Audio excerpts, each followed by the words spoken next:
Bonjour à tous. Nous allons donc aujourd'hui étudier une sikha du Rabbi qui a été dit en 1954 sur la paracha de Tzav et on fera donc pour le mérite de la refoua shlema de Chaim ben Clara, que Kadosh Baruch Hu lui amène une refoua shlema spirituelle et matérielle immédiate et qu'il puisse redevenir donc en bonne santé.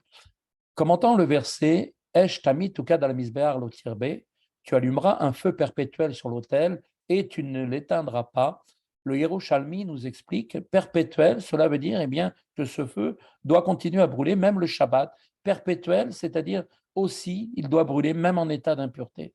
Alors, on a bien sûr de maintes fois souligné que, effectivement, le service des actes qui étaient pratiqués dans le Beit HaMikdash et dans le sanctuaire, eh bien, peuvent trouver effectivement leur équivalent dans le Beit HaMikdash et le sanctuaire spirituel de chaque juif que chacun d'entre nous porte en lui. Comme il est dit, ben, Souli Migdash Visharanti Betocham. Et donc, l'autel correspond donc à quel endroit de la partie du corps? Eh bien, il correspond au cœur. Et de ce fait, il y avait deux autels, un autel extérieur et un autel intérieur. Eh bien, de même, on peut distinguer la même chose. Il y a la partie superficielle du cœur d'un côté et sa dimension profonde de l'autre, qui sont en fait les deux cavités du cœur. C'est à ce propos de cet autel extérieur qu'il est dit tu allumeras un feu perpétuel sur l'autel et tu ne l'éteindras pas.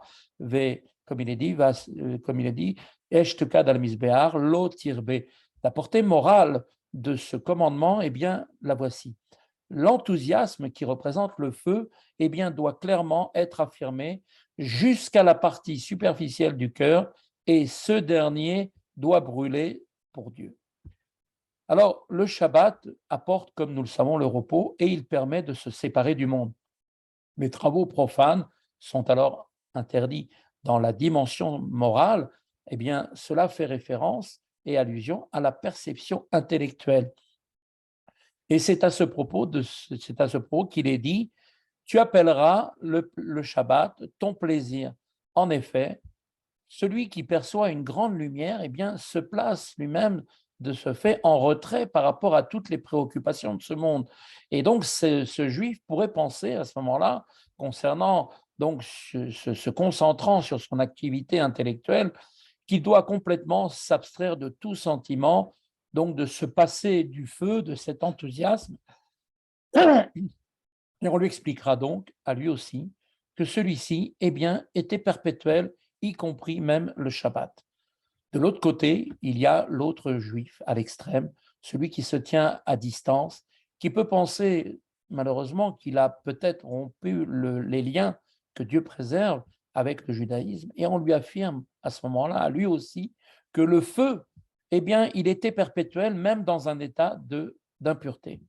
Et donc, ce juif doit faire totalement abstraction de sa propre situation et s'assurer, lui aussi, que ce feu ne s'éteindra pas et qu'il devra aussi l'attiser pour qu'il soit effectivement perpétuel. Le feu divin, donc, que chacun porte en lui, ne doit surtout pas s'éteindre. Ainsi se réalisera pour tous la seconde lecture que donne le Maguide de Mezrich du verset, Lo tirbe, il dit en effet que tu éteindras uniquement tous les aspects négatifs que tu portes en toi. Le Maguide de Mezrich souligne aussi d'ailleurs dans son explication que l'on éteint les éléments négatifs grâce, et bien ni plus ni moins, au feu perpétuel, à l'enthousiasme en fait qui est permanent et que l'on éprouve pour la Torah et les mitzvot. On ne peut pas se contenter d'avoir une foi de temps en temps, même si c'est récemment, éprouver cet enthousiasme pour la Torah et les mitzvot. Ce sentiment, on nous demande qu'il soit permanent, car si l'indifférence que Dieu préserve le remplace, même ne serait-ce qu'un seul instant, eh bien, les manifestations négatives pourront ensuite faire leur apparition.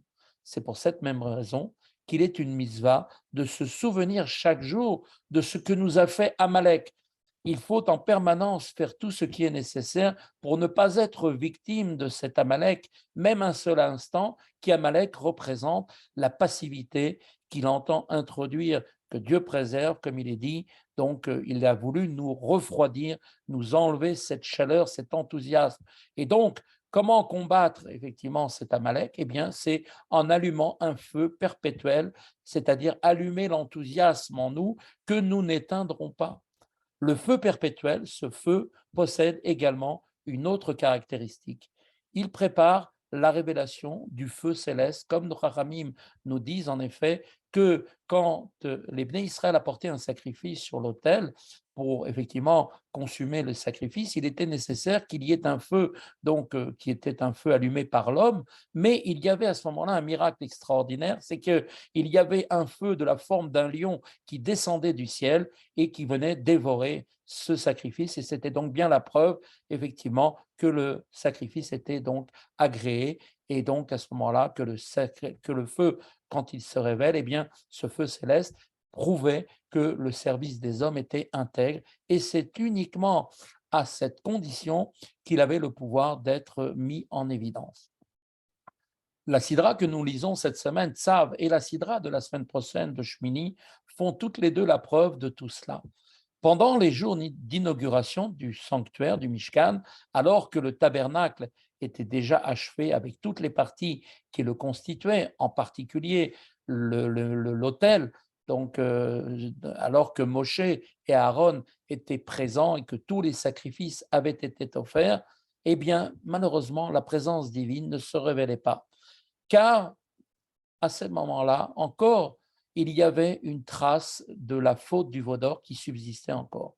Puis, il y eut ce huitième jour, le huitième jour de cette inauguration, lorsque le feu des hommes avait effectivement fait disparaître par leur enthousiasme tous les éléments négatifs, que la trace même de la faute du veau d'or avait totalement disparu. Et à partir de là, un feu émanant de Dieu, était descendu donc directement du ciel et la présence de Dieu s'est révélée immédiatement grâce à quoi? Eh bien, à l'action des mains des Bnei Israël qui avaient donc fait un travail sur eux-mêmes. Quelle est la qualité maintenant spécifique du feu céleste qui puisse justifier que l'on puisse le révéler uniquement lorsque le feu des hommes est arrivé à ce niveau d'intégrité? Eh bien, il y a une réalité que les êtres créés, comme nous le savons, sont par nature limités. Les objets dont ils vont faire usage pour servir Dieu, eux aussi sont également de par nature limités, ne sont pas malheureusement immuables. Pour que leur existence à toutes ces créatures puisse s'imprégner de l'éternité, eh bien, il y a une solution. Ils doivent donc recevoir une révélation céleste, car Dieu seul transcende la limite.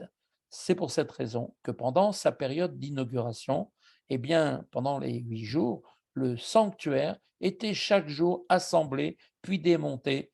En effet, la seule force des hommes, malheureusement, était incapable de lui conférer l'éternité. Puis arriva le huitième jour, et là, la présence de Dieu se révéla, et un feu émanant de devant l'Éternel apparut, et dès lors, eh bien, à ce moment-là, le sanctuaire fut édifié et on ne le démonta plus jamais après.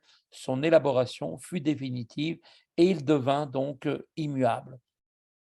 Tout ce que nous venons de dire va nous permettre de préciser la différence qu'il existe entre les 7 premiers jours de cette inauguration et le huitième jour, et d'expliquer que le feu céleste se révéla, donc comme on vient de le voir, uniquement le dernier jour. En effet, les 7 premiers jours constituent, comme nous le savons, le cycle hebdomadaire.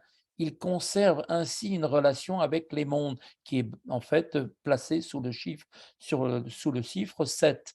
Le huitième jour, par contre, en revanche, est un chiffre qui, lui, transcende ce cycle, puisqu'il dépasse la création et il procède lui-même de la lumière qui transcende les mondes, la lumière infinie, Or Ein Sof, et il a donc le pouvoir, ce huitième jour, eh bien, de révéler le feu céleste. Les êtres, comme nous l'avons dit, limités, n'ont pas accès à l'éternité. Malgré cela, le feu qu'ils apportent eux-mêmes, ce feu qui est en fait ce feu qui est éternel, qui doit donc s'allumer en eux, eh bien, cet enthousiasme doit être apporté et il doit être parfait pour pouvoir attirer le feu céleste. En d'autres termes, eh bien, lorsqu'un homme fait tout ce qu'il a en son pouvoir, eh bien, il peut obtenir la révélation divine du feu céleste. qui lui-même, ce feu céleste, transcende la limite et qui, effectivement, va même au-delà, puisqu'il est capable de s'inscrire même aussi dans la limite. Tout ce que nous venons de dire a un enseignement pour chacun d'entre nous. Quel est-il? Chaque juif, comme nous le savons, est lui-même un sanctuaire et, comme il est dit, le temple consacré à Dieu, eh bien, était appelé donc un mishkan. Et comme il est dit, Ve'asuli mishkan be'shachanti betocham. Ils me feront un sanctuaire et il est dit, je résiderai en eux. Il n'est pas marqué en lui. Qu'est-ce que veut nous apprendre ce passage? Eh bien, c'est dire que Dieu désire résider au sein de chacun d'entre nous. Il doit donc savoir, chaque juif, qu'un feu imparfait, un manque d'enthousiasme et de chaleur pourrait remettre en cause le dévoilement de Dieu, y compris chez celui qui étudie la Torah, qui accomplit les mitzvot et possède en lui tout ce qui caractériserait le sanctuaire, bien plus, peut-être est-il même possible que subsiste en lui une certaine trace de la faute du veau d'or.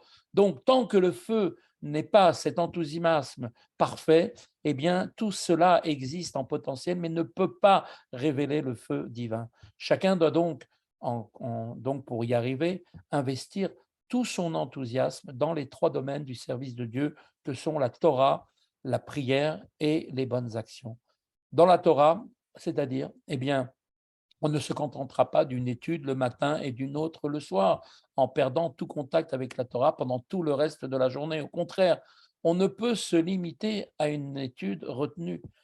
Il nous faut donc nous pénétrer, bien au contraire, de cette étude de la Torah et faire en sorte que cette Torah soit indissociable de notre être en plus profond de nous-mêmes et qu'elle pénètre les 248 membres de notre corps ainsi que les 365 nerfs. Et comme il est dit dans le verset, je proclamerai de tous mes entrailles, de tous mes os, c'est-à-dire avec la plus grande passion, la grandeur de Dieu.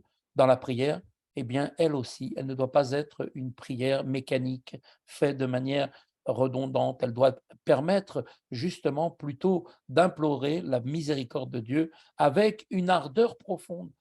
Dans les bonnes actions, Gmilut Chassadim, eh bien, de façon générale, les mitzvot, comme nous le savons, sont définis comme de bonnes actions. On ne peut donc se contenter de les mettre en pratique comme quelqu'un qui s'acquitte d'une obligation, qui décharge une certaine charge de son épaule. Il faut, bien au contraire, rechercher la meilleure manière de le faire, ce qui n'est possible uniquement que lorsque on est habité d'un total enthousiasme. Lorsque le feu des hommes est alors parfait, eh bien, on obtient en récompense, effectivement, le feu de Dieu. La présence divine apparaît à l'évidence dans la Torah que l'on étudie, dans la prière et les bonnes actions que l'on réalise, y compris dans les domaines matériels. Bien plus, de cette façon, cela permettra de révéler l'infini au sein de la limite dans laquelle nous vivons, ainsi que dans les événements naturels, et qui nous apparaîtront directement de la manière la plus claire avec la venue du troisième Beth Amikdash et de la venue du Mashiach, et qu'Akadosh Baruch Hu nous amènera immédiatement pour que nous puissions faire nos fêtes et retrouver notre place dans ce saint Beth Amikdash directement à Yerushalayim et que nous fassions toutes les fêtes de Pessah directement en Israël. Shabbat Shalom et comme on dit, Shabbat Gadol ou Mevorach.